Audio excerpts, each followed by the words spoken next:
हर खबर पर होगी आपकी पकड़। डाउनलोड कीजिए एबीपी लाइव ऐप। आज बिहार के विधानसभा चुनाव की घोषणा हो गई है। चुनाव आयोग ने इसके बारे में तिथियों की घोषणा कर दी है और आज ही इसका हो गया है। हम लोग तो इसका स्वागत करते हैं और ये होना ही था।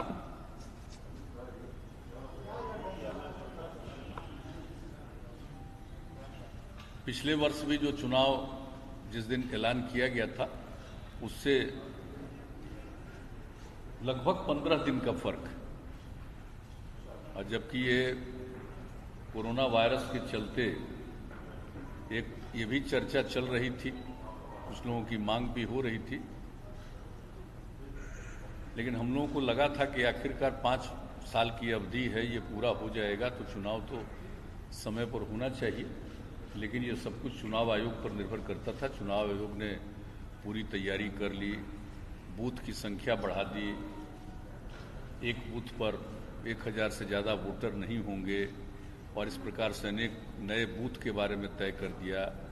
और आज ये भी तय कर दिया कि 1 घंटा ज़्यादा वोट की अवधि हो जाएगी। तो हर प्रकार से इंतजाम जो कुछ भी इसके मामले में अध्ययन किया उन लोगों ने, यहाँ पर कई मीटिंग्स की, लोगों की राय से भी अवगत हुए हैं। पूरी स्थिति को देख करके उन लोगों ने एक फैसला लिया है। हम लोग तो स्वागत करते हैं और चुनाव तो समय पर ही हो जाएगा, ये अच्छी बात है। और 3 फेज का चुनाव, बीच में कुछ फेज ज़्यादा होता था, लेकिन अच्छी तरह हम लोग को याद है कि पहले तो 3 ही फेज होता था अधिक से अधिक। जो हम 2005 में जो फरवरी वाला चुनाव हुआ था वो भी तो 3 ही फेज था। तो धीरे धीरे ये फेज, हाँ, बाद में धीरे धीरे फेज बढ़ता गया, 4, 5, 6, 7 एक अलग बात है, लेकिन 3 फेज का चुनाव तय कर दिया है। और देख रहे हैं कि जो दशहरा और दीपावली है उसके बीच में ही चुनाव हो जाएगा और रिजल्ट भी आ जाएगा, गिनती भी हो जाएगी और रिजल्ट भी आ जाएगा। तो अच्छी बात है, हम लोग स्वागत करते हैं, होना भी चाहिए समय पर। सर्वे आया जिसमें जेडीयू बीजेपी काफी बड़ा 160 प्लस दिखाया जा रहा है। क्या आपको लगता है कि आपका अनुमान इतना है या और भी ज्यादा है? क्या इस बार इन मुद्दों पर चुनाव हो रही है? देखिए, हम तो हमेशा कहते हैं जनता मालिक, जनता को तय करना है कि उसको किसको मौका देंगे, किन लोगों को मौका देंगे, तो जनता मालिक।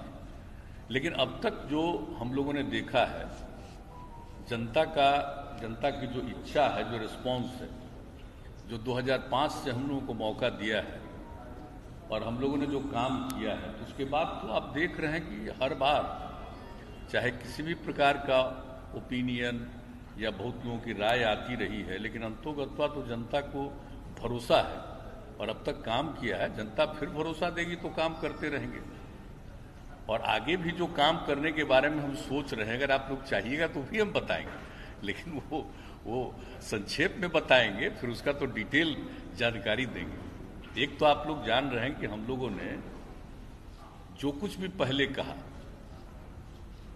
जो कुछ भी हम लोगों ने चुनाव के पहले जिन योजनाओं के बारे में बताया कि हम लोग इस पर काम करेंगे, और चुनाव के बाद जिस तरह के कार्यक्रमों के बारे में हम लोगों ने सरकार बनने के बाद ऐलान किया, उस पर तो हमेशा उसका अनुपालन करते रहे हैं, उसको क्रियान्वित किए हैं और उसका नतीजा देख लीजिए। चाहे वो शिक्षा का क्षेत्र हो, स्वास्थ्य का क्षेत्र हो, आधारभूत संरचना का क्षेत्र हो, राज्य की पूरी आमदनी का क्षेत्र हो, लोगों की आमदनी का मामला हो, हर चीज में वृद्धि हुई है।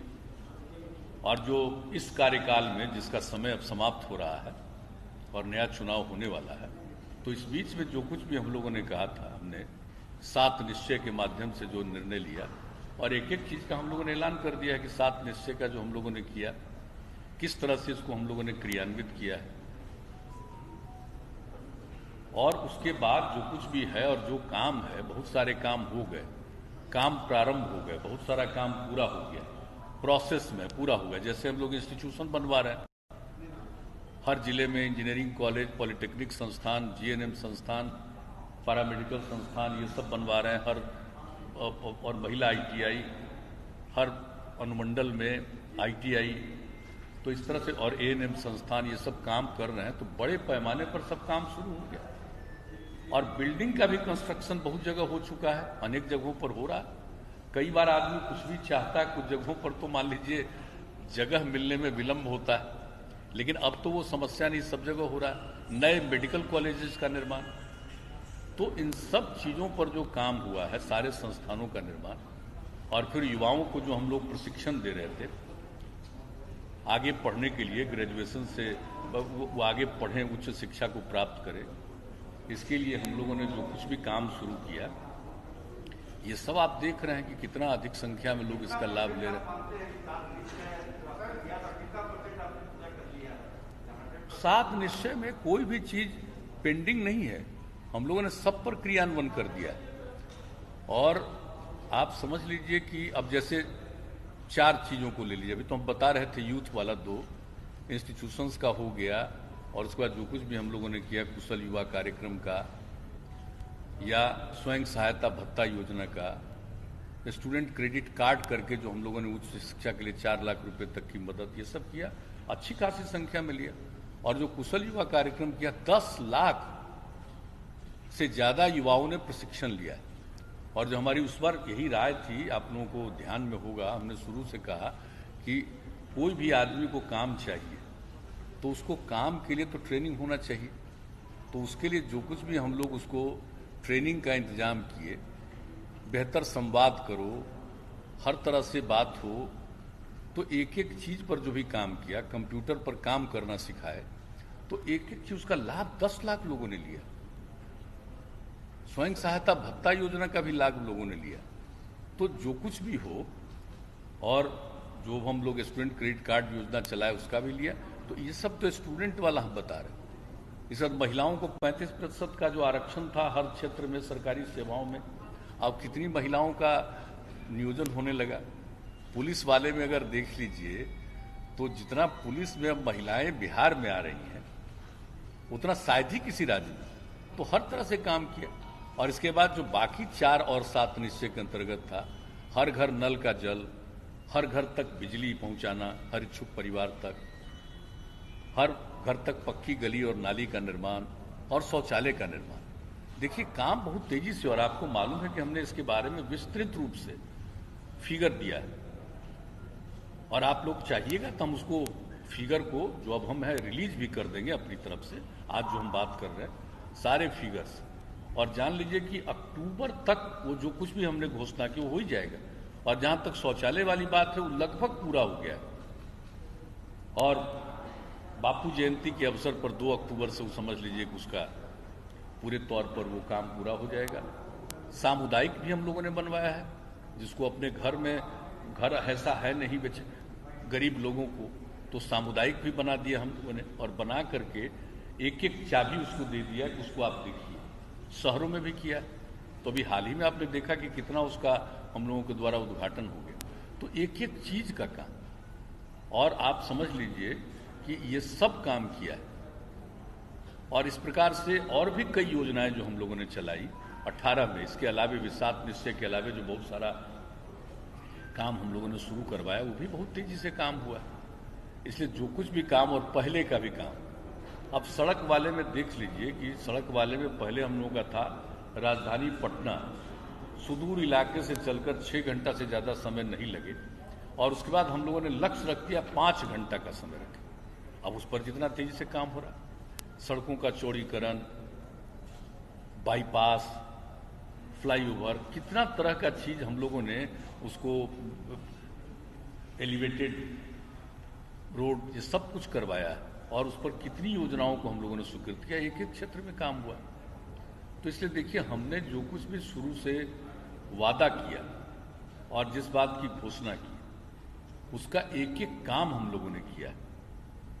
और इस बार भी जो हम 7 निश्चय का बता दिए, और कई योजनाओं के बारे में जो भी काम किया, उसका कितना लाभ लोगों को हुआ, महिलाओं के लिए कितना किया। कि भाई घर में अगर लड़की पैदा हो तो खुश होना चाहिए, तकलीफ में नहीं जाना चाहिए, और उसके लिए जो जो और नई नई स्कीम हम चला करके दी है उसका सबको लाभ कितना मिल रहा। पिछली बार चुनाव में जब आप गए थे तो 7 दिन से आपने उसको डिवाइस किया था, प्रोग्राम किया था, जिसको आपने अदर एलायंस ने अडॉप्ट किया। इस बार क्या आप वैसा ही कुछ करने वाले हैं अगले 5 सालों के लिए? मेरा दूसरा सवाल आपसे है कि जब भी विधानसभा चुनाव लड़े हैं तो उसका इतिहास ये रहा है कि आप बीजेपी से ज्यादा सीटों पर चुनाव लड़े हैं। तो क्या आपकी आकांक्षा है कि लोकसभा में आप राजनीति में लड़े, इस बार आपको ज्यादा सीटें मिलनी चाहिए? तीसरी बात है सर, क्या आपको लगता है कि रामविलास पासवान को अब आपको एनडीए में कोई जरूरत नहीं रही? देखिए, आपने जो पहला प्रश्न किया कि जैसे पिछली बार 7 निश्चय पर चले तो आगे आपका क्या है, ये बहुत ठीक आपने पूछ दिया। हम आपको बता देते हैं कि जैसे पिछली बार हम लोगों ने 7 निश्चय जो पहला चलाया वो पहला 7 निश्चय, अब अगर मौका मिलेगा तो दूसरा 7 निश्चय के बारे में हमने सोच लिया। उसी तरह से योजनाएं सब लोगों के लिए 7 निश्चय 2, 7 निश्चय 1, उस पर तो हम क्रियान्वित कर दिए। और एक बात हम बता देते हैं, जो हम 7 निश्चय 2 की बात कर रहे हैं उसमें हमने यह भी प्रावधान रखने के बारे में निर्णय किया है, मन है मेरा, कि भाई जो भी हम काम कराएंगे उसका अनुरक्षण होगा, मेंटेनेंस होगा। ऐसा नहीं है कि हम किसी के लिए कुछ बना दिए, हर घर नल का जल दे दिए, उसका मेंटेनेंस अगर नहीं हो, हर घर तक पक्की गली और नाली का निर्माण कर दिया, उसका मेंटेनेंस नहीं हो, बिजली का कनेक्शन दिया, उसका मेंटेनेंस नहीं हो, ये ठीक बात नहीं है। शौचालय वगैरह का, तो हर चीज का मेंटेनेंस जैसे हमने पहले ही से कर दिया, सड़कों का और पुलों का मेंटेनेंस के लिए हमने पॉलिसी बना दी और उसके हिसाब से कहा है। और इसको हम तो एकदम बिल्कुल इसको लोक शिकायत निवारण कानून के अंतर्गत भी डाल दिए, ताकि अगर कोई गलती करेगा, मेंटेन नहीं करेगा, अनुरक्षण नहीं करेगा, तो न सिर्फ अनुरक्षण किया जाएगा बल्कि इसके लिए जिम्मेदार व्यक्ति के ऊपर कार्रवाई भी की जाएगी। तो एक बात हम जो बताएं, तो अब भी पुनः एक और 7 निश्चय के बारे में हमने सोचा। अगर आप कहिएगा तो उसके बारे में हम कुछ बताते, जो हम सोचे संक्षेप में, उसका डिटेल तो फिर हम रिलीज करवाएंगे, उसका एक एक आइटम और उस तरह से करके। अभी मोटे तौर पर जो हमने सोचा है, और इसके बारे में ऐसा मत समझिएगा, हम जो काम कर रहे हैं तो हम फीडबैक लेने की भी कोशिश करते हैं कि लोगों के मन में क्या है। हम अगर कोई काम करवा रहे हैं तो पहले कुछ नहीं था, अब काम हो रहा है, तो लोगों की इच्छा होती है कि हमारा और ये काम होना चाहिए। तो इसको भी इतने दिनों पर काम करते हुए हमने जो आकलन करने की कोशिश की और एक तरह से कहिए कि उसके बारे में फीडबैक लेने की कोशिश की, तो उसके बाद अब मेरे मन में आया कि साहब हम लोगों को पुनः एक और 7 निश्चय, इसके बाद दूसरा फेज 7 निश्चय का हम लोगों को शुरू करना है। और हम लोगों को सक्षम बिहार, स्वावलंबी बिहार, सक्षम बिहार, स्वावलंबी बिहार, और इसके लिए 7 निश्चय, दूसरा 7 निश्चय सेकेंड फेज शुरू करेंगे। और पहला है यूथ के लिए हम लोगों ने सोचा है, पहला है हमारा युवा शक्ति बिहार की प्रगति। अब उसमें युवाओं को, एक तो सबको मालूम है कि भाई राज्य सरकार में या कहीं भी केंद्र सरकार हो या किसी भी राज्य में हो, हर एजुकेटेड व्यक्ति को या किसी को भी, सबको तो सरकारी नौकरी नहीं मिल सकती, उसकी तो एक सीमा है। लेकिन उनकी ट्रेनिंग इतनी होनी चाहिए, न सिर्फ एजुकेशन बल्कि उसके अलावा उनकी ट्रेनिंग इस तरह से होनी चाहिए कि साहब उनको काम मिले, हर प्रकार का काम मिले। इसके लिए जो हम प्रशिक्षण का काम कर रहे हैं उसमें और सुधार लाएंगे। जो नई टेक्नोलॉजी है उसके बारे में, जैसे हमने कहा कि भाई कंप्यूटर पर काम करना सीखिए, तो प्राइमरी चीज थी, अब इसको बढ़ा करके यानी नई टेक्नोलॉजी के हिसाब से उनको पूरे तौर पर ज्ञान हो और इतनी उनको जानकारी हो कि उनको कोई ना कोई काम जरूर मिले। और उनको और भी बेहतर हम एजुकेशन इस प्रकार से दें कि वो पूरे तौर पर अपनी पढ़ाई करने के बाद उनको और बेहतर प्रशिक्षण हम दे दें। तो एक तो उसका ये काम होगा कि संस्थानों में हम गुणवत्ता बढ़ाएंगे ताकि और बेहतर उनकी पढ़ाई हो जाए और उसके ऊपर बाद में ट्रेनिंग दिया जाए। हर जिले में मेगा स्किल सेंटर, मार्गदर्शन, नई स्किल में प्रशिक्षण जिसका हम जिक्र कर रहे हैं, उस तरह का कुछ करेंगे। हर प्रमंडल में टूल रूम, स्किल एवं उद्यमिता हेतु नया विभाग बनाएंगे। यानी लोगों का स्किल करना, उद्यमिता को बढ़ावा देना, इसके लिए एक अलग डिपार्टमेंट हम लोग बनाएंगे। ITI और पॉलिटेक्निक सहित सब में नया विभाग, हम सबको, यानी उसमें ITI को भी डालेंगे, पॉलिटेक्निक इंस्टीट्यूशंस को भी डालेंगे। जितने प्रकार का हम प्रशिक्षण करते हैं, इन सब लोगों को बेहतर प्रशिक्षण के लिए एक डिपार्टमेंट बनाएंगे हम लोग। स्किल एवं उद्यमिता हेतु नया विभाग, एक विभाग बना करके, और उसके माध्यम से इस तरह से लोगों को एडुकेशन के अलावे उनका प्रशिक्षण हम पूरे तौर पर करें, ताकि उनको काम मिल सके या खुद भी अपना कुछ काम कर सके और लोगों को भी काम में शामिल कर सके। तो इस तरह का हम लोग करना चाहते हैं। और अगर कोई उद्यमिता विकास के लिए काम करेगा, आपको मालूम है नई हम लोगों ने औद्योगिक नीति भी बना दी, उद्यमिता के विकास के लिए हम लोग मदद देने का भी निर्णय कर लिए। लेकिन जो उद्यमिता विकास जो करेगा, कोई भी काम करना चाहेगा, किसी भी प्रकार का उद्यम, कोई नया यूथ, तो उनको हम मदद करेंगे। उसको जितना इन्वेस्टमेंट होगा किसी भी काम में, तो मिनिमम 50% का, 3 लाख रुपया या 50% जो भी उसके लिए जरूरी है, उस तरह का हम उसको उद्यमिता के काम के लिए मदद करेंगे। हम लोगों का पहले से भी है, अनुसूचित जाति, जनजाति और अति पिछड़े वर्ग के लिए तो हम लोग उद्यमिता के लिए दे रहे हैं मदद। लेकिन ये किसी के लिए भी, कोई भी वर्ग का हो, कोई भी हो, स्टूडेंट, कोई भी यूथ हो, हर किसी को हम लोग, अगर वो चाहेगा कोई काम करना, तो उसमें हम इस तरह का मदद करें। एक तो यूथ के लिए ये हुआ, हालांकि उसका और डिटेल हम जारी करेंगे, ताकि एक एक चीज का, चाहे अगर टेक्नोलॉजी की बात है तो क्या क्या टेक्नोलॉजी, किस किस स्तर पर उनको सिखाएंगे, ये सब हम डिटेल जारी करेंगे। लेकिन मोटे तौर पर हमने बता दिया, यूथ के लिए युवा शक्ति बिहार की प्रगति के नाम से पहला आइटम। और दूसरा, महिलाओं के लिए सशक्त महिला, सक्षम महिला, सशक्त महिला, सक्षम महिला। महिला की सशक्तता के लिए जो हम लोगों ने आज तक काम किया, 50% का आरक्षण देना, कितना बड़ा जीविका समूह बना, आप सोच लीजिए। जो हमारा लक्ष्य था कि 10 लाख बनेगा, 10 लाख से भी अब ज्यादा हो गया। 1,20,00,000 से भी ज्यादा महिलाएं उसके साथ जुड़ गई।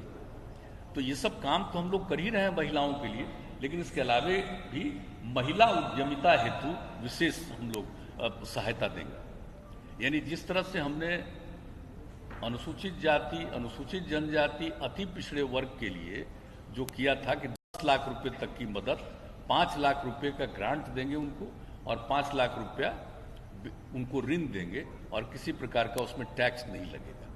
तो ये जो हम लोग किए, अब यही किसी भी महिला के लिए, कोई भी महिला चाहेगी तो उनके लिए हम एक महिला उद्यमिता हेतु विशेष योजना, इसी तर्ज पर एक योजना बनाएंगे, जिसका विस्तृत हम जारी करेंगे।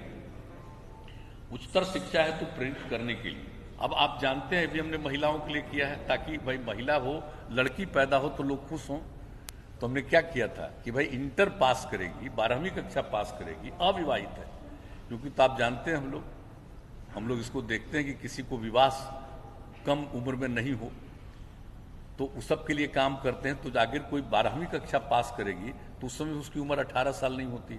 इसलिए हम लोगों ने क्या कहा था पहले कि जो इंटर पास करेगी, 12वीं कक्षा पास करेगी, उसको हम लोग मदद करेंगे, कितना, 10,000 रुपये। और अगर कोई भी उस विवाहित भी हो जाएगी, स्वाभाविक है, ग्रेजुएशन कर लेगी, तब उनको हम 25,000 रुपये दे रहे हैं।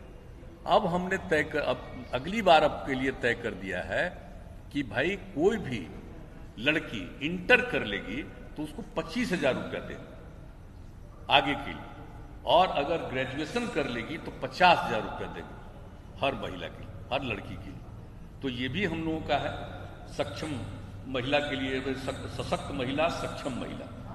और क्षेत्रीय प्रशासन में आरक्षण के रूप महिलाओं की भागीदारी बढ़ाई जाएगी। देखिए, सिर्फ नौकरी देना नहीं काम है, जहां भी जिस लेवल पर होता है, जैसे मान लीजिए थाना, जैसे ब्लॉक, अंचल, सब डिवीजन, जिला, ये सब जगहों पर हम जैसे महिलाओं को रिजर्वेशन दे रहे हैं, उसी तरह से ये इंश्योर्ड होगा कि सारे इस प्रकार की जगहों पर महिलाओं का रिप्रेजेंटेशन पूरा होना चाहिए।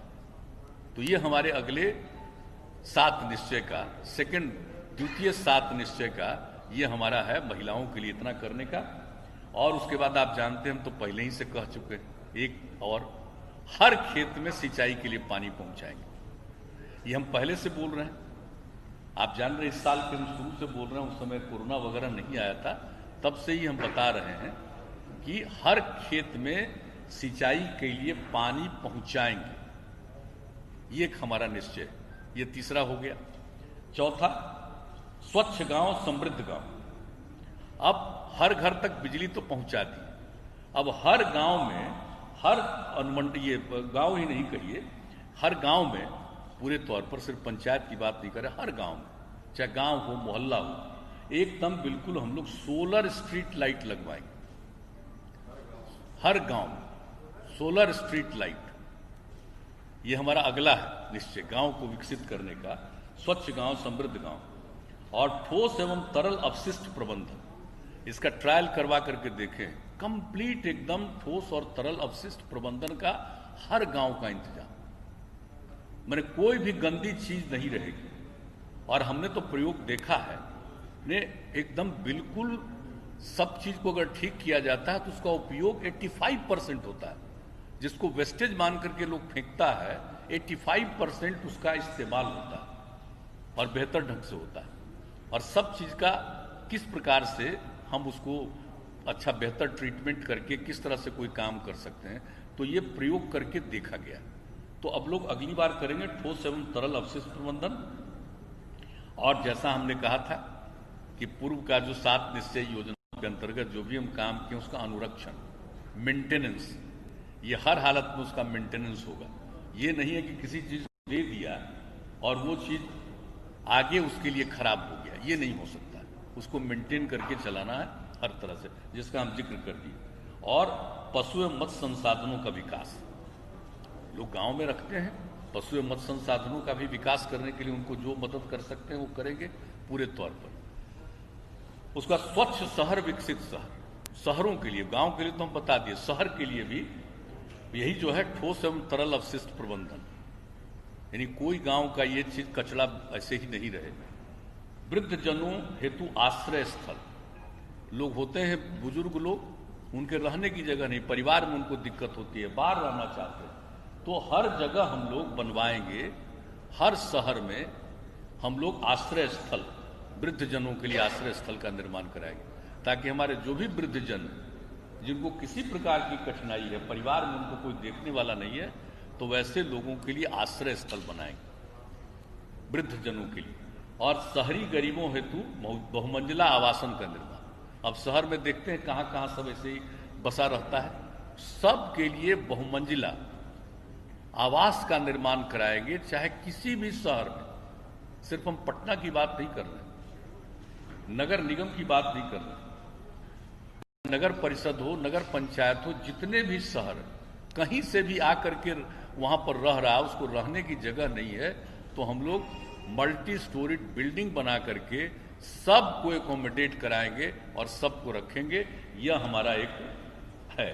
और जितने सभी शहर और महत्वपूर्ण नदी घाट, सिर्फ शहर ही नहीं, अब जैसे पटना शहर गंगा नदी के किनारे, इस तरह से जो भी शहर हो या जिस कोई भी जहां घाट है, उसके घाटों पर विद्युत शवदाह गृह सहित मोक्ष धाम का, ये कहीं इंतजाम नहीं रहता है, उसके चलते लोगों को तकलीफ, कहीं कहीं उनको अंतिम संस्कार करना पड़ता है।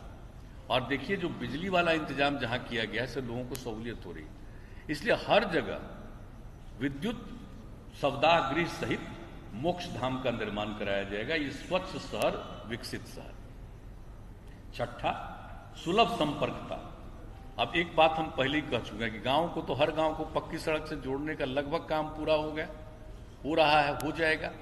लेकिन इसके अलावे कई गांवों को जोड़ करके बेहतर सड़कों के साथ उनका जोड़ना उपयोगी है। मान लीजिए प्रखंड में जाना है, अनुमंडल में जाना है और कोई जरूरी जगह पर जाना है, तो उसका भी हमने पूरे तौर पर सर्वेक्षण करके गांव-गांव को जोड़ करके बेहतर सड़क तक पहुंचाने के लिए, ताकि उनको किसी भी प्रकार की सुविधा नहीं। तो आसपास के गांव को जोड़ते हुए मुख्य पथों और महत्वपूर्ण स्थानों तक संपर्कता हेतु नई सड़कों का निर्माण। जैसा हमने कहा, चाहे अनुमंडल हो, थाना हो, प्रखंड हो, ताकि किसी प्रकार की दिक्कत नहीं।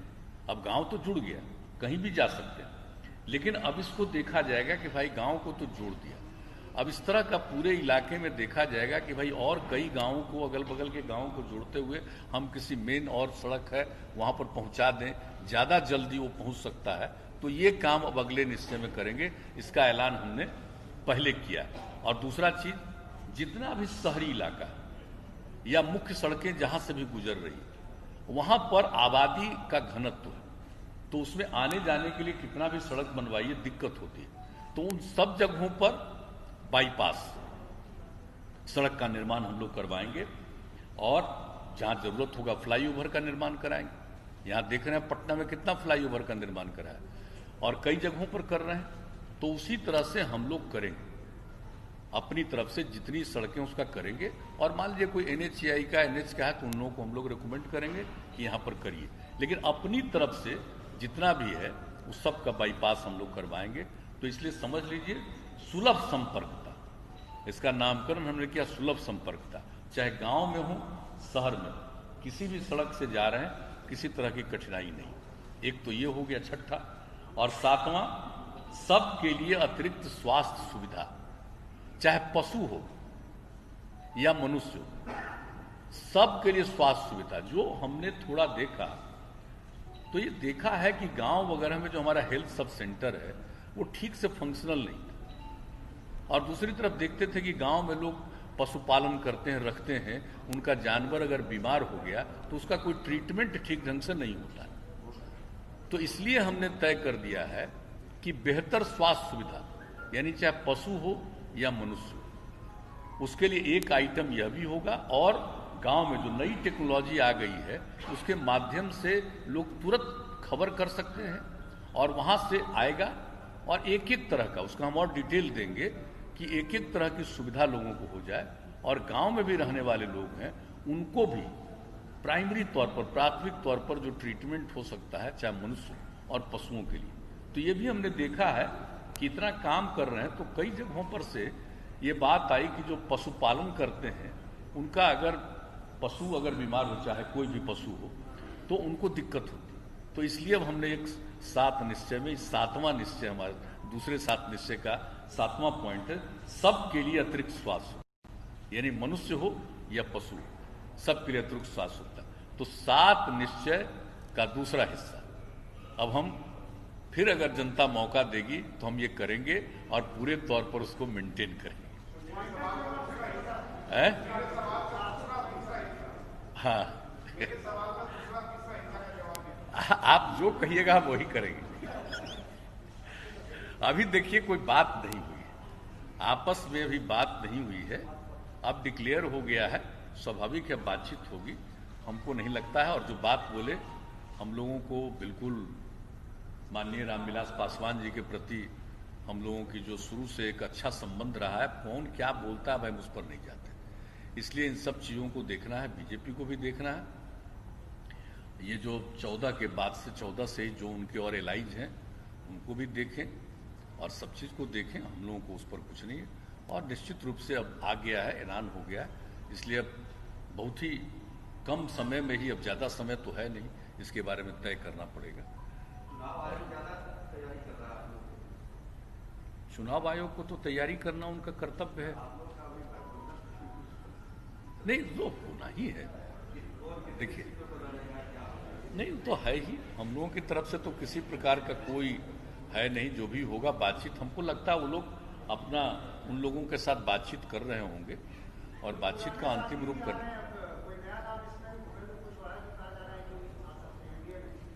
हाँ उनकी तो जानकारी नहीं, लेकिन श्री जीतन राम मांझी जी तो फिर वापस हो गए हैं। उनके साथ जो बातचीत हुई, बीजेपी ने ही कहा था हम लोगों को कि अगर वो हो, और उनसे जो बातचीत हुई तो वो तो पूरे तौर पर फिर आप वो हो गए हैं एनडीए के साथ। आपको लगता है कि मांझी जी के आने के बाद आपको रामविलास जी की जरूरत नहीं है? नहीं ऐसा कुछ नहीं। देखिए जो भी लोग हैं बीजेपी के साथ हैं, उन लोगों को देख लें, अब उनकी इच्छा थी, अब जो बीजेपी के साथ थे, हम लोग तो अलग थे पिछले चुनाव में, तब उसमें से मान लीजिए 2 चले गए, 1 आ गए। अब एक और का जो भी हो तो बीजेपी को देखना है। हम समझते हैं बीजेपी बातचीत कर रही है।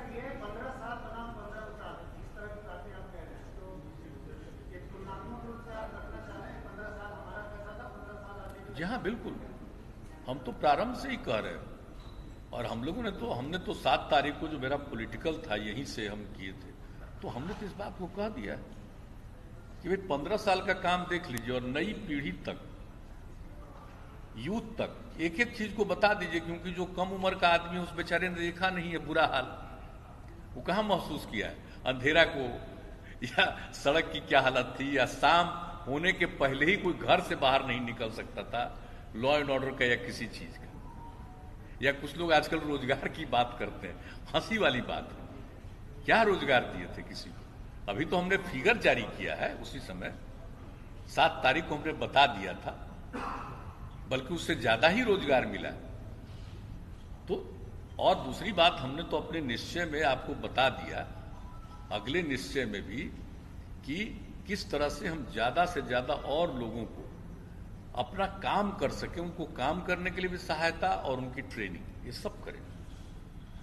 तो देखिए, कुछ लोगों की तो आदत है कुछ बोलते रहते हैं, तो खैर स्वाभाविक है, कोई जो चाहे वो बोले, उससे हम लोगों को कोई मतलब नहीं। लेकिन आज तक हम लोगों का जो काम है लोगों ने देखा है, भाई हम काम करते हैं, हम कहाँ बिना मतलब किसी के साथ उलझते हैं। हमको जाना रहता, हम लोगों के बीच में जाते हैं और सीधे उनके साथ संवाद स्थापित करते हैं और काम करते हैं। और हम तो बराबर कहते हैं कि भाई हमारा काम है सेवा करना, और हम तो हमेशा कहते हैं कि लोगों ने सेवा का मौका दिया तो सेवा करना ही हमारा धर्म है। तो सेवा का अवसर देते हैं, उनकी सेवा करना ही मेरे लिए धर्म है, हम वही सेवा करते हैं। तो हम लोगों को तो और कोई मन में कोई दूसरी बात रहती नहीं, और जनता मालिक है। और हम तो एक बात कहते हैं बार बार, अभी हाल ही में हमने कहा है और शुरू से भी हम कहते हैं, मेरे लिए तो पूरा बिहार परिवार एक परिवार है, और हम सब एक परिवार के सदस्य हैं, पूरे बिहार के लोग। और कुछ लोगों को होता है पत्नी, बेटा, बेटी, वही परिवार है। हमारे लिए तो पूरा बिहार परिवार है, चाहे वो मत माने, हम सबको मानते हैं कि परिवार के सदस्य हैं। तो हम लोगों का तो विचार अलग किस्म का है भाई, इसलिए हम तो उसी के हिसाब से चलते हैं। और बाकी तो जनता मालिक है, वो काम करने का मौका देगी तो हम काम करेंगे, नहीं तो हमको क्या है, हम तो सेवा ही करते हैं ना, कोई दूसरा तो है नहीं। मेरा निजी न कोई स्वार्थ है, न मेरा कोई निजी कोई हित में कोई काम करना, हमको तो कुछ है ही नहीं। हम तो लोगों के हित में काम करते हैं, मेरा व्यक्तिगत तो कोई ख्वाहिश है नहीं। कोरोना काल में चुनाव हो रहा है, रैलियां नहीं होंगी। पिछले बार जब चुनाव हुआ था आपने रैलियां की, बहुत फोकस आपका कैंपेनिंग रहा। रैलियां अगर नहीं होंगी तो ये जो बातें आप कह रहे हैं, जो भागवाद, जो आपकी उपलब्धियां हैं, आदमी से ये बातें आप जनता तक पहुंचा पाने में पहले से कम सक्षम होंगे या ज्यादातर सटीक तरीके से पहुंचा पाएंगे? देखिए, जहां तक कोरोना की बात है, आप बिल्कुल सही कह रहे हैं। चुनाव आयोग ने जब आप घोषणा की तो रैलियों का नेचर क्या होगा ये सारा डिस्ट्रिक्ट मैजिस्ट्रेट के ऊपर छोड़ दिया। तो वो अगर परमिशन देंगे तो सभाएं होंगी, नहीं देंगे तो सभाएं नहीं होंगी। आप लोगों की इस संबंध में क्या अंडरस्टैंडिंग है, क्या क्लैरिटी है? नहीं, देखिए, चुनाव आयोग ने जो कुछ भी कहा है, हम तो आज टूर में थे, रास्ते में थे, हम तो उसको आज जाएंगे, लौटेंगे रात में तो हम देखेंगे। लेकिन आप जो कह रहे हैं तो उसके हिसाब से अगर यही उन्होंने कहा है तो भाई मीटिंग तो होगी ही। हमको जो लगता है हर पार्टी को मीटिंग करने का, हाँ, लेकिन मीटिंग में एक थोड़ी दूरी बना करके रखने की कोशिश करनी चाहिए, एक बात अलग है। लेकिन आप जानते हैं कभी कभी कितना भी लोगों को कहिए तो बहुत दूर नहीं रह पाते हैं लोग। हम जितना भी कहते हैं लोगों के बीच में यही प्रचार करते हैं कि एक दूरी मेंटेन करिए, मास्क का इस्तेमाल करिए, हाथ साफ करिए। 65 साल से अधिक उम्र वाले जितने हैं घर के अंदर अकारण मत लिखिए। गर्भवती महिलाएं हैं, कोई अन्य प्रकार की बीमारी से पीड़ित हैं, बच्चे हैं, 10 साल से कम उम्र के बच्चे और बच्चियों को, इनका ख्याल रखिए और अकारण घर से न निकले। तो हम लोग तो ये सब एक एक चीज को प्रचारित करते हैं, लोगों को समझाते हैं। और आप देखते हैं कि कोरोना तो एक विचित्र चीज है ना, दुनिया भर में कभी ऊपर जाता है, नीचे आता है, फिर ऊपर चला जाता है। अब दिल्ली में नीचे हुआ फिर बढ़ गया, सुन रहे हैं कि इंग्लैंड में बढ़ रहा, तो कहीं भी बढ़ रहा है, तो हमारे यहाँ तो बहुत घट रहा है। और आपको हम बता देते हैं कि कोरोना की स्थिति जो हुई है, जो बात करते रहते थे, इतना ज्यादा हम लोग रेगुलर इस चीज को मॉनिटर करते रहे, लोगों से बातचीत करते रहे, और हमारी ख्वाहिश थी कि हर चीज में हम नेशनल एवरेज से ऊपर जाए। अब देख लीजिए जांच में भी चले गए, अब 2.25 लाख तक जांच करवा रहे, उससे भी ज्यादा किसी किसी दिन जांच हो रही प्रतिदिन। और जांच होने से हो जाता है कि कोई भी आदमी को, अब कहा गया कि भाई अपनी इच्छा से भी जांच कराइए, सिर्फ कोई बीमार दिख रहा उसका जांच नहीं, बल्कि स्वयं भी कराना चाहिए। तो अब इस तरह से हम लोग कर रहे हैं। तो अब 10 लाख वाले पर जो है, जो पहले कहा जाता था बिहार में कुछ नहीं, आज की क्या स्थिति है? 10 लाख की आबादी पर बिहार में जांच जो हो गया है वो 50,232। 10 लाख की आबादी पर औसत 50,232, सॉरी 50,232, 50,232 10 लाख। और देश का एवरेज है 10 लाख की जनसंख्या पर 48,866। देश का एवरेज है 10 लाख की जनसंख्या पर जांच का 48,866, और हम लोगों के बिहार का बढ़कर के हो गया 50,232। अब इतना हम लोग जांच करवा करके लोगों को अलर्ट कर रहे हैं, और आप जान रहे हैं कि अब 91% से भी ज्यादा लोग ठीक हो गए हैं। लेकिन फिर भी हम लोगों को कहते रहते हैं कि भाई हम लोग कर रहे हैं, और हर प्रकार का इस्तेमाल, 3 तरह का सिस्टम भी बना करके रखे हैं लोगों के ट्रीटमेंट के लिए। ये सारा काम किया, लोगों को मदद करना, डॉक्टर्स के द्वारा मदद करना, सब तरह की बात हो रही, लेकिन ये कोई नहीं जानता है कि फिर ये बढ़ सकता है। तो लोगों को सचेत रहना है, सजग रहना है। तो कोरोना वाले में तो जितना भी हो उसके लिए एक आम तौर पर करना चाहिए उसका ख्याल, लेकिन जब चुनाव होगा तो लोग तो जनसंपर्क करेगा ही ना, लोग तो जाएंगे ही ना जनसंपर्क करने। और वोट के बारे में तो तय कर दिया कि 1 घंटा बाद तक करेंगे, और 1 लाख से माने 1,000 से ज्यादा एक बूथ पर नहीं रहेगा। तो ये सब तो बात हो गई है। तो उसी तरह से लोग जनसंपर्क तो करेंगे, लेकिन हम लोग देख लेंगे, हम लोग कोई मीटिंग में जाएंगे तो जो प्रावधान रहेगा उसके हिसाब से हम लोग पार्टी और अपने जो हम लोगों का अलायंस है उनके लोगों को यही कहा जाएगा कि उसी तरह से हम लोगों को करना चाहिए। और आप जानते समय तो अब इतना है नहीं। आप देख लीजिए कि जिस दिन से नॉमिनेशन फाइल, तो आप समझ लीजिए कि पहला बार जिस दिन नॉमिनेशन फाइल करके विड्रॉवल का लास्ट टाइम होगा, उसके बाद से ही ना प्रचार शुरू कर सकते हैं। तो उसको देख लीजिए तो कितना दिन मिलेगा, 1 महीना भी नहीं मिलेगा, 1 महीना से भी कम मिलेगा। तो पूरे बिहार में 3 फेज में है, तो कितना भी चाहेंगे तो हम लोग हर जगह तो नहीं जाएंगे, तो वीडियो कॉन्फ्रेंसिंग के जरिए भी करेंगे, जाएंगे भी, और शाम में लौट करके वीडियो कॉन्फ्रेंसिंग के जरिए भी लोगों से बातचीत करेंगे। हम लोगों के मन में, लेकिन देख लेंगे कि चुनाव आयोग के द्वारा जो प्रावधान किया गया है उस प्रावधान के मुताबिक हम किस तरह से अभियान चला सकते हैं, उसको देख करके उस हिसाब से अभियान चलाएंगे।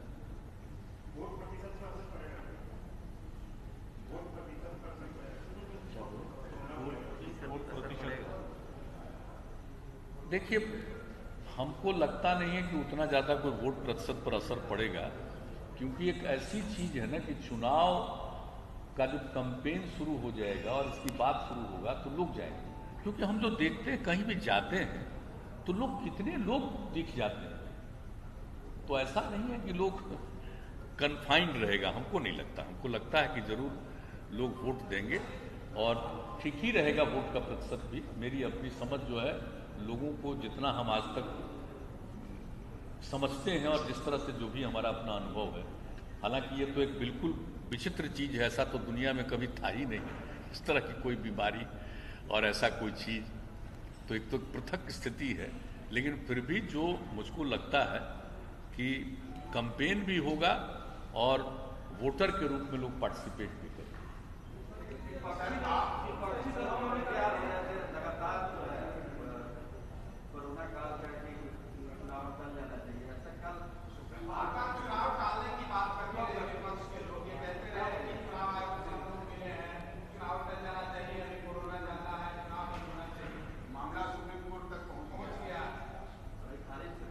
तो उसमें क्या है, देखिए, तो चुनाव आयोग का संवैधानिक अधिकार है, इसमें किसी का इंटरफेरेंस नहीं। ये चुनाव आयोग का संवैधानिक अधिकार है और चुनाव आयोग ने जो तय किया उसी के मुताबिक होना है। अब कोई नहीं चाहते तो क्या करेंगे, चुनाव में भाग नहीं लेंगे? हमको तो ऐसा नहीं लगता कि कोई चुनाव, सब लोग चुनाव में भाग लेंगे। अब बोल जो भी रहे थे, कोरोना काल में आपने जो लोगों के खाते में जो प्रवासी जो आए उनके खाते में पैसे या फिर अनाज का जो वितरण हुआ, चाहे केंद्र सरकार हो, जो फ्री राशन और लोगों के खाते में पैसे, क्वारंटाइन सेंटर में जो आपने व्यवस्था की वो फ्री की है, इन चीजों का लाभ मिलेगा चुनाव में एनडीए को? या हम लोग तो अपना कर्तव्य निभाते हैं, हम नहीं सोचते हैं कि कोई लाभ या नुकसान की बात। वो तो मेरी ड्यूटी थी ना, हमने तो एक एक बात कह दिया है लोगों को। बाहर जो लोग थे फंसे हुए, सबका फोन पर लोगों को मालूम है किस तरह से बात किया गया। सीएम ऑफिस में, आरसी के यहाँ और आपदा प्रबंधन का जो दफ्तर है यहाँ, वहां पर टीम लगा करके एक एक आदमी की बात। और तभी तो हम कहे कि वहां के सरकार को कहेंगे और लोगों को 1,000 रुपया का मदद। तो इस सब काम किए हैं और कई शहरों में और कई जगहों पर तो हम लोगों ने लोगों के खिलाने का भी इंतजाम किया, कौन सा काम नहीं किया। और जब लोग आए और बड़ा खुशी हुई कि ट्रेन की बात थी, हम लोग भी चाहते थे, जब यहाँ पर आए तो यहाँ पर क्वारंटाइन सेंटर और जहाँ भी जिनको रखना था रखे। 8 जगह के लोग जो आ रहे थे उनको, बाकी लोगों को कहा गया होम आइसोलेशन में रहिए, सबको हम लोगों ने मदद किया। और क्वारंटाइन सेंटर में जो लोग रहे, आप देख लीजिए कि एक व्यक्ति पर 14 दिन में 5300 रुपये हम लोग खर्च किए। तो हर तरह से हम लोग को जो ड्यूटी था, जो कर्तव्य था, तो वो तो हम अपना ड्यूटी करेंगे। ये हम थोड़ी चाहेंगे कि हम जो ड्यूटी कर रहे हैं तो इसका हमको लाभ मिलेगा, या हम सोचते ही नहीं है कभी। ये तो मेरा ड्यूटी करना मेरा फर्ज है, ये तो सेवा का अंग है। एनडीए का सीट शेयरिंग जो है अभी तक नहीं हो पाया, तो क्या ये सीट शेयरिंग फेज वाइज होगा या पहले होगा, या आप लोग चिराग पासवान के जाने का इंतजार कर रहे हैं बिल्कुल कुशवाहा की तरह? नहीं, ऐसा हम लोगों का विचार नहीं। हमको लगता है कि जल्दी से जल्दी हो ही जाएगा, जल्दी से जल्दी हो ही जाएगा। सर, आप कह रहे हैं कि बिहार में काफी विकास हुआ है, प्रधानमंत्री आपकी लगातार तारीफ भी कर रहे हैं, लेकिन ये विकास जो है ये चिराग पासवान को दिखाई नहीं दे रहा। एक्चुअली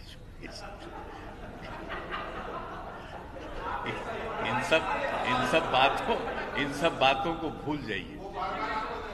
हम उन बातों पर ध्यान नहीं देते। हम सबका सम्मान करते हैं। जो हमारे साथ एलाई होंगे उनका भी सम्मान करते हैं, और जो हमारे विरोधी हैं उनका भी हम सम्मान करते हैं। उनको अधिकार है मेरे ऊपर जितना बोलिए, हम नहीं बिना मतलब का बोलेंगे। हम थोड़ा बहुत भले ही कभी कभी जरूरत होता है तो बोल देते हैं, लेकिन हम नहीं करते। हम सबको इज्जत करते हैं, अपने स्वभाव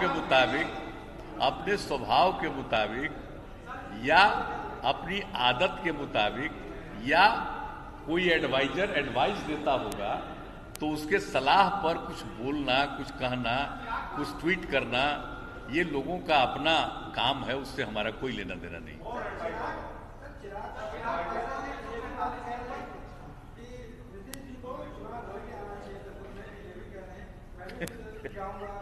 हमको नहीं पता। अब हम लड़ते हैं कि सबके लिए लड़ते हैं। हम जहां हैं, जिस अलायंस में है, पूरे अलायंस के लिए ही हम लड़ते हैं। ये कोई हमको कहेगा, ये हमको आश्चर्य लग रहा है सब बोल रहे हैं। ये तो कैंडिडेट भी लड़ता है और पूरा चुनाव भी हम लड़ते हैं।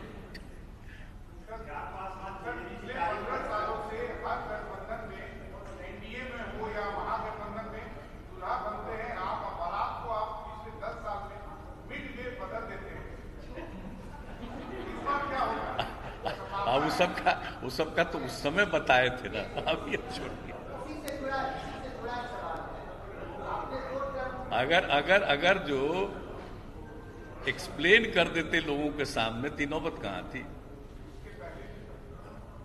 इसलिए अब उसको, अब जो कुछ भी हुआ, चलिए पुरानी बातें हैं, लेकिन आप देख लीजिए कि इतने दिनों से जो भी काम किया। एबीपी न्यूज आपको रखे आगे।